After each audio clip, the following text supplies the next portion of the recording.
Hello everybody. आज के video में हम डिस्कस करेंगे भरण पोषण, जिसे मेंटेनेंस भी कहते हैं, और यह मुस्लिम लोग का अत्यंत महत्वपूर्ण टॉपिक है और आपके लिए जरूरी है। चलिए आज का वीडियो शुरू करते हैं। सबसे पहले डिस्कस करेंगे प्रस्तावना। भारत में रहने वाले मुसलमानों पर भरण पोषण की विधि लागू होने का प्रश्न है। वे लोग दो प्रकार की विधियों से प्रशासित होते हैं। प्रथम प्रकार की विधि वह है जो कि व्यक्तिगत विधि के नाम से जानी जाती है। दूसरे प्रकार की विधि के अंतर्गत दंड प्रक्रिया संहिता, जैसे सीआरपीसी की धारा 125 एवं उससे संबंधित धाराएं आती है। भरण पोषण की परिभाषा डिस्कस कर लेते हैं। तो भरण पोषण का अरबी पर्याप्त नक्फ है, जिसके शाब्दिक अर्थ है जो कुछ व्यक्ति अपने परिवार पर खर्च करे। विधिक भाव में भरण पोषण तीन बातों का संकेत करता है जो उससे शामिल है। प्रथम भोजन, सेकंड वस्त्र और थर्ड है निवास स्थान। भरण पोषण का अर्थ भोजन, वस्त्र और निवास स्थान होता है, यद्यपि कि सामान्य अर्थ में इसका अर्थ भोजन तक सीमित होता है। अब निर्वहन के दायित्व डिस्कस कर लेते हैं। भरण पोषण के जो डायग्राम दिखाई जा रहा है स्क्रीन पर, उसमें तीन प्रकार है। जैसे भरण पोषण है, प्रथम है विवाह, सेकंड है संबंध अर्थात रिश्तेदारी, थर्ड है संपत्ति। ये तीन निर्वहन कर सकते हैं। अब भरण पोषण के अधिकारी कौन कौन है, तो ये स्क्रीन पर जो भी डायग्राम दिखाया जा रहा है इस पे जो भी ये जैसे अपने वंशजों के भरण पोषण का अधिकार होगा, अपने पूर्वजों का अधिकार होगा, अपने खानदानियों का अधिकार होगा, अपने पत्नी का भरण पोषण का अधिकार होगा। तो ये जो भी है ये चार प्रकार से भरण पोषण को चार प्रकार दिए गए, इनका भरण पोषण का अधिकार होगा। ठीक है। अब देखते हैं वंशों के प्रति पिता का दायित्व। अपने सभी अवयस्क संतानों तथा जरूरतमंद तथा विकलांग वयस्क संतानों के भरण पोषण की निरपेक्ष जिम्मेदारी पिता की होती है। वह अपने बच्चों का कानूनी संरक्षण होता है, इसलिए पिता के मुख्यतः अपने बालक और बालिकाओं के भरण पोषण के लिए उत्तरदायी होता है। विलियम्स के मतानुसार पुत्र तब तक पिता से भरण पोषण प्राप्त करने का अधिकारी होता है जब तक कि वह भारतीय वयस्कता अधिनियम 1875 के अंतर्गत वयस्कता प्राप्त नहीं कर लेता है। पिता वयस्क पुत्र के भरण पोषण के लिए तभी उत्तरदायी होता है जब तक कि पुत्र विकलांग हो और अपना भरण पोषण करने में असमर्थ हो।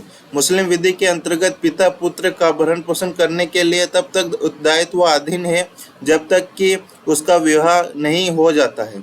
विधवा या तलाकशुदा पुत्री भी भरण पोषण पाने का हकदार होती है। अपने पूर्वजों का भरण पोषण तो प्रथम है, इसको दो भागों में विभाजित किया गया है। पहला संतानों का दायित्व और सेकंड है पुत्रों का दायित्व। चलो इन दोनों को डिस्कस कर लेते हैं। तो प्रत्येक संतान, चाहे लड़का हो या लड़की, वयस्क हो या अवयस्क, जिसके पास पर्याप्त संपत्ति हो, अपने माँ बाप के यदि वे अंकचित हो तो भरण पोषण का प्रबंध करने के लिए बाध्य होता है। सेकंड है पुत्रों का दायित्व। यदि प्रथम कोई लड़का या लड़की ना हो या सेकंड लड़के या लड़कियों के दरिद्र हो तो पुत्रों का यह दायित्व है कि वे अपने दादा दादी और नाना नानी का भरण पोषण करें। केवल उसी सीमा तक उनका भरण पोषण करने के लिए बाध्य है जिस सीमा तक वह अपने पिता का भरण पोषण प्रदान करने के लिए बाध्य रहता है। अपने खानदानियों का भरण पोषण का दायित्व। केवल निम्नलिखित स्थितियों में कोई मुसलमान अपने पारस्परियों के भरण पोषण के लिए जिम्मेदार होता है। प्रथम, जब वह स्वयं संपन्न हो और भरण पोषण की अपेक्षा करने वाले रिश्तेदारों की निर्वाह करने का कोई साधन न हो। ऐसी स्थितियों में निषिद्ध आश्रितियों के अंतर्गत आते हो। यह दायित्व केवल उसी अनुपात में है जिस अनुपात में वह ऐसे व्यक्ति की मृत्यु के पश्चात उसकी संपत्ति में उत्तराधिकार प्राप्त करेगा। पत्नी के भरण पोषण, जो भी वाइफ की मेंटेनेंस है उसके बारे में डिस्कस कर लेते हैं। तो प्रथम, विवाह कायम करने के दौरान जो भी विवाह होने के बाद जो विवाह हो जाता है उसके बाद क्या क्या मेंटेनेंस करना पड़ता है, उन मेंटेनेंस के बारे में जान लेते हैं। ठीक है। पति अपनी पत्नी का भरण पोषण करने के लिए बाध्य होता है। पति का पत्नी को भरण पोषण प्रदान करने का दायित्व उस समय से प्रारंभ होता है जब यौनावस्था को प्राप्त हो जाती है, इससे पहले नहीं। पत्नी पति से भरण पोषण पाने के लिए अधिकारिणी है, भले ही वह संपत्ति हो या पति गरीब हो। पत्नी चाहे मुस्लिम हो या गैर मुस्लिम हो, गरीब हो या अमीर हो, स्वस्थ हो, रोगी हो, वह सभी अवस्थाओं में भरण पोषण का अधिकारी होती है। अब इसके जो भी है, अभी दंड प्रक्रिया संहिता के अंतर्गत धारा 125 और धारा 126 के बारे में डिस्कस करेंगे। तो इसको डिस्कस कर लेते हैं, धारा 125 और 126 को।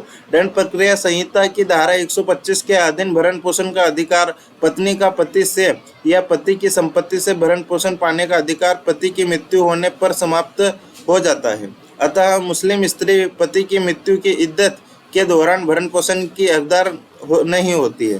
दंड प्रक्रिया संहिता की धारा 125 के अंतर्गत विधवा भी भरण पोषण के पाने की हकदार नहीं होती है।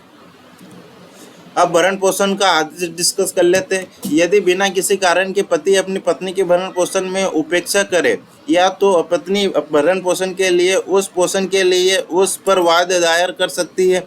वह पिछले भरण पोषण के लिए डिग्री की अधिकारिणी नहीं होती है जब तक कि दावा किसी विशेष करार पर आधारित ना हो।